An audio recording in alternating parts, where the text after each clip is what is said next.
Tim Davie's been talking to Parliament again. But I think this time he is fully qualified to comment on what they've been asking him about. Look, have a look. BBC boss tells MPs they're imbalancing power in strange TV industry. So they've been asking him a few different things, right? So a lot of it was about the Schofield situation and how that was so messy and stuff like that. I've been asking him some other stuff as well. Look, Mr. Davie and two of the broadcaster's other executives appeared before the Culture, Media and Sport Committee on Tuesday to answer the questions on a wide range of topics, including impartiality and accuracy. Yeah, the BBC, are the BBC really qualified to talk that highly about impartiality and accuracy? Really?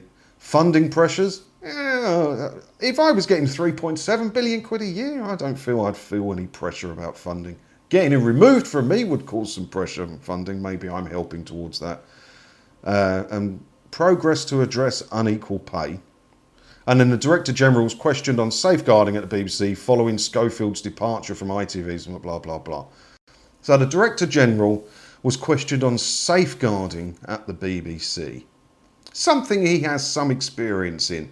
So I thought, instead of just talking about this article, I went on Wikipedia, everyone's favourite source of true and factual information, and I thought we could look at the list of BBC controversies over the years, because if there's any organisation in the world that should be questioned on safeguarding, yeah, it's going to be the BBC. Right, so let's have a look. There's some old stuff down here. We won't go too far back.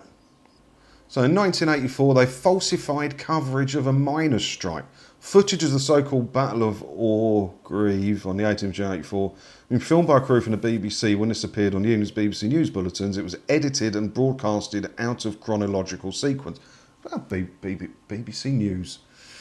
BBC News all the way back in 1984 were messing about with, what did they say there? It was accuracy and impartiality. Yeah, all the way back to 1984, they didn't really want to be that accurate with the news, did they? I saw a clip actually. I'll try and dig it out. There was one where, I don't know if it was true or not. I think it was true, where it was like a protest, and there was like 4 or 5, 6 people in this protest, and the news production team were telling them what to do and what to shout and where, and they close cropped it so much and played with it, and it looked like it was a huge protest, but it was only a few people. I'll try and dig that out. I probably won't be able to, but if I can't now, I found it. Secret Society controversy in 1986. What was this? In 1986, BBC journalists went on a strike to protest against police raids in search of evidence that a BBC television series in production, Secret Society, had endangered national security. The police searched BBC studios in Glasgow and London home to investigate Duncan Campbell and the New Statesman offices. Didn't know about that one. That's an interesting one. Yeah, that sounds like a video all on its own. 1986. 1987, sacked Director General controversy. 1998, Richard Bacon, Columbia marching powder controversy. I don't think you can blame that one on the BBC though, to be fair. Can you? God, there's loads. Look, you could scroll through. Oh, that was a good one. March 2007, Blue Peter phone-in. A phone-in competition supporting UNICEF was held as children's programme Blue Peter in 2006 and was revealed to have been rigged. I remember that. The competition was rigged because of a technical problem receiving the calls. The controversy was the beginning of wider controversy in which other broadcasters were fined for faking telephone competitions. Yeah, I remember that. That really kicked off over that, didn't it? 2007, BBC Jam. BBC launched a free educational website for children called BBC Jam, which cost 150 million of your TV licence fee pounds.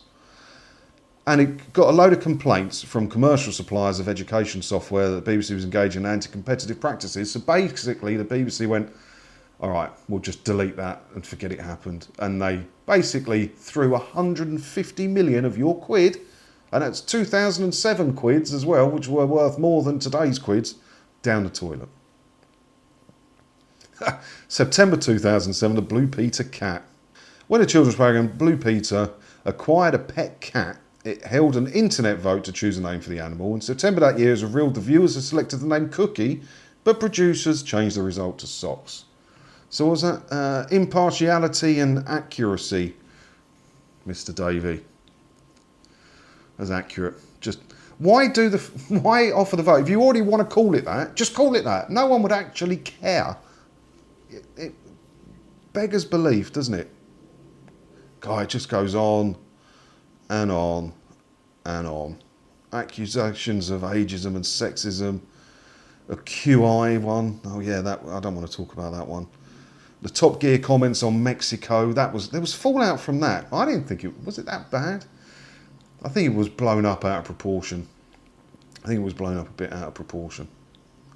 Fake child labour footage in Bangalore. Panorama aired a documentary claiming that Bangalore-based suppliers of Primark were using child labour in their production in 2008. The claims found to be untrue, and the BBC apologised to Primark and admitting its mistake. So Panorama, which was the BBC's premium, hard-hitting, real, gritty, journalistic, quality programme, just completely faked footage. Just again, impartiality and accuracy, the BBC and Mr. Davie. Look, October 2012. The worst possible situation that could happen to any broadcaster, and they should have closed down immediately for being complicit in that, what I've put on the screen there. Lord McAlpine falsely implicated in that scandal. Coverage of Cliff Richard's property search. Impartiality and accuracy, the BBC. Coverage of the Scottish Independent campaign.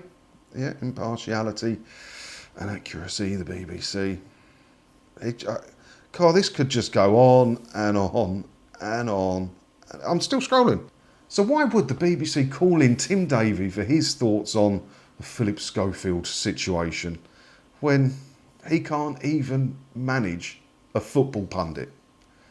And the BBC has this huge history of controversies. And I know the BBC aren't alone in this sort of thing. Other channels have had many controversies over the years, obviously, of course they have. But you pay directly for the BBC. And when you've got the boss of the BBC being asked to give his opinion and advice on impartiality and accuracy, yeah, lead from the front there, Tim. Hey. I was surprised there's so many. There was a few there on this list of BBC controversies I didn't know about. Some of the older ones as well. I'll put a link below. It's on Wikipedia. Go and have a look. It's shocking. Really, it is. It is shocking. And, we need to stop paying them. Why we still, well, hopefully you're not. I know I certainly am not. But why people still want to fund this media organisation directly? It's beyond me. It's beyond me. Let me know your thoughts about it down in the comments below. As always, thanks for watching. Don't forget to hit the subscribe button if you haven't already. And I'll see you in the next one, whenever that will be. Probably tomorrow. Ta-da!